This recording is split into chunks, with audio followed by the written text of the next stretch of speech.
हमारे साथ हैं कांग्रेस के वरिष्ठ नेता तारिक अनवर, जिन्होंने एक ट्वीट किया जिसको लेकर काफ़ी चर्चा हो रही है। तारिक साहब, आपको ये ट्वीट क्यों करना पड़ा? कल बाई इलेक्शन का रिजल्ट आया गुजरात में, आपने कहा गोयल साहब ने बहुत अच्छा किया, उन्होंने पेशकश की अपने इस्तीफे की। आप क्या याद दिलाना चाह रहे हैं? नहीं, याद नहीं दिलाना चाहते हैं। देखिए, रिज़ल्ट की समीक्षा तो होनी चाहिए और जो रिज़ल्ट आया बाई इलेक्शन का वो कांग्रेस पार्टी के लिए निराशाजनक था और उसी रिज़ल्ट के आधार बनाकर जो गोयल साहब हैं, जो प्रदेश अध्यक्ष हैं गुजरात के, उन्होंने अपना इस्तीफ़ा ऑफ़र किया है।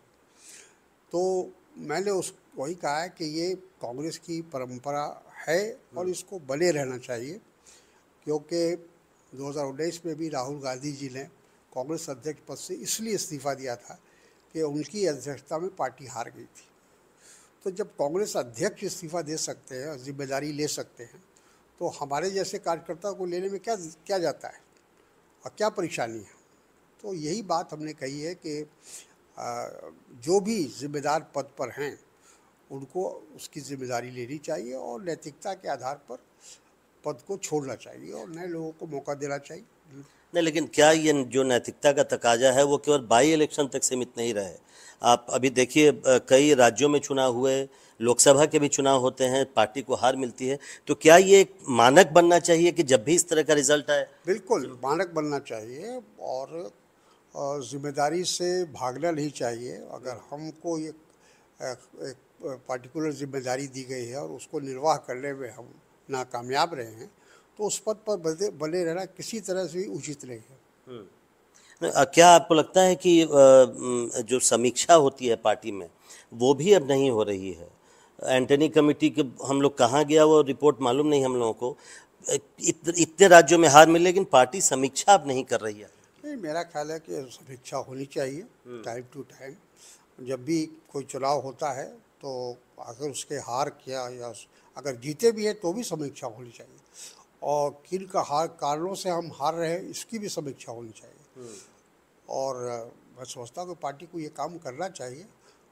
कभी कभी पार्टी ने किया भी है, ऐसा नहीं कि पार्टी ने कभी नहीं किया है, पार्टी ने किया है, लेकिन इसको एक रेगुलर बेसिस पर होना चाहिए। मैं इसके पक्ष में हूँ। क्या जवाबदेही की कमी आपको लगती है कि पार्टी का जो परफॉर्मेंस रहा है पिछले दिनों में उसमें जवाबदेही की कमी भी एक वजह मानते हैं? नहीं, जिन लोगों को जिम्मेदारी दी गई यही सोच कर दिया गया कि वो अपनी जिम्मेदारी को पूरी तरह से अमल में लाएंगे, लेकिन जब वो नहीं ला पा रहे हैं और कामयाब नहीं हो पा रहे हैं तो फिर उस पद पर बने रहना मुनासिब नहीं है। एक आखिरी सवाल, कल आपातकाल की 50वीं वर्षगांठ मना रही है बीजेपी सरकार। सब बड़े बड़े कार्यक्रमों का आयोजन किया गया है। क्या कहेंगे आप? इसको काला दिवस बता रही है बीजेपी।